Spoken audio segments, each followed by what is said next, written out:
എല്ലാവർക്കും പുതിയൊരു വീഡിയോയിലേക്ക് സ്വാഗതം. നാളെ കുചേല ദിനം. ധനുമാസത്തിലെ ആദ്യത്തെ ബുധനാഴ്ചയാണ് കുചേല ദിനമായി ആചരിക്കുന്നത്.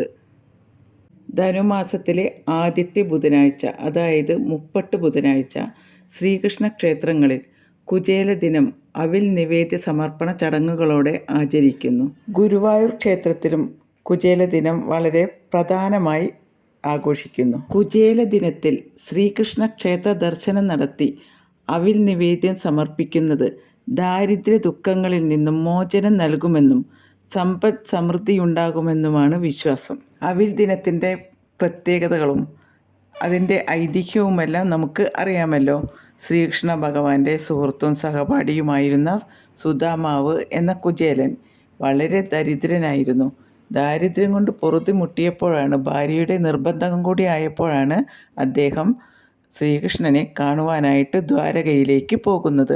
പോകുമ്പോൾ ഭിക്ഷയാചിച്ച് കിട്ടിയ അവിൽ കിഴി കെട്ടിയതും കൊണ്ടാണ്, കക്ഷത്തിൽ വെച്ചുകൊണ്ടാണ് കൃഷ്ണനെ കാണാനായിട്ട്, ഭഗവാനെ കാണാനായിട്ട് അദ്ദേഹം കുചേലൻ പോകുന്നത്. എന്നാൽ കുചേലൻ അവിടെ പോയിട്ട് ഭഗവാനോട് ഒന്നും ചോദിച്ചതുമില്ല, ഒന്നും പറഞ്ഞതുമില്ല. തൻ്റെ ദാരിദ്ര്യത്തെപ്പറ്റി ഒന്നും പറഞ്ഞില്ല. തൻ്റെ സഹപാഠിയും സുഹൃത്തുമായ കുചേലൻ ആവശ്യപ്പെടാതെ തന്നെ അദ്ദേഹത്തിൻ്റെ അവസ്ഥ മനസ്സിലാക്കി കുബേരനാക്കിയ ദിനമാണ് ധനുമാസത്തിലെ 30 ബുധനാഴ്ച. ഭക്തർ ആവശ്യപ്പെടാതെ തന്നെ ഭക്തരുടെ എല്ലാ ദുരിതങ്ങളിൽ നിന്നും മോചനം നൽകുന്ന ദിനമാണ് ധനുമാസത്തിലെ 30 ബുധനാഴ്ച. ഈ ദിനം ഭഗവാന് ദുരിതമോചനത്തിനായി, സമ്പദ് സമൃദ്ധിക്കായി ഈ ദിനം ഭഗവാന് അവിൽ നിവേദ്യം സമർപ്പിക്കുന്നത് വളരെ ഗുണകരമാണ്.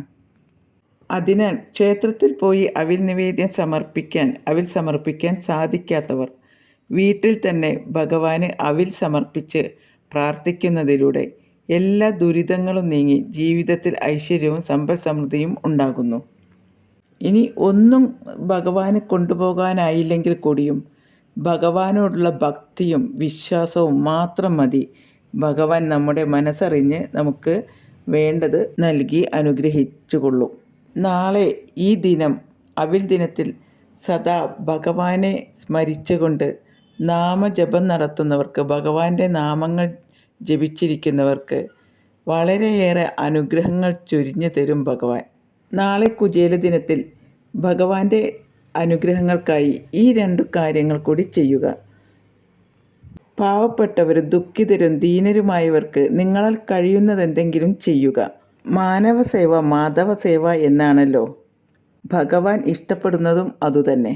സ്ത്രീകളോടും കുട്ടികളോടും കരുണ കാട്ടുന്ന വീട്ടിൽ ഭഗവാന്റെ സാന്നിധ്യം ഉണ്ടാകുന്നു എന്ന് പറയുന്നു.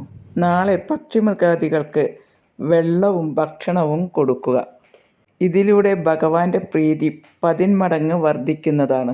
അതിനാൽ തന്നെ നാളെ അവിൽ ദിനത്തിൽ ഭഗവാന്റെ അനുഗ്രഹത്തിനായി കഴിയുന്നതും കുടുംബാംഗങ്ങളെല്ലാവരെയും കൂട്ടി കൃഷ്ണക്ഷേത്രത്തിൽ പോയി അവിൽ നിവേദ്യം വഴിപാട് കഴിക്കുക. ക്ഷേത്രത്തിൽ പോകാൻ കഴിയാത്തവർ വീട്ടിലെങ്കിലും അവിൽ സമർപ്പിച്ച് പ്രാർത്ഥിക്കുന്നതിലൂടെ നിങ്ങളുടെ എല്ലാ ദുരിതങ്ങളും നീങ്ങിക്കിട്ടുന്നതാണ്. വീട്ടിൽ ഐശ്വര്യവും സമ്പദ് സമൃദ്ധിയും ഉണ്ടാകുന്നതാണ്. അതുപോലെ തന്നെ നാളെ മുഴുവൻ വീട്ടിൽ നാമജപം നടത്തുക. ഭഗവാന്റെ നാമങ്ങൾ മാത്രം ഭക്തിയോടും വിശ്വാസത്തോടും കൂടി ഭഗവത് നാമങ്ങൾ ജപിക്കുക.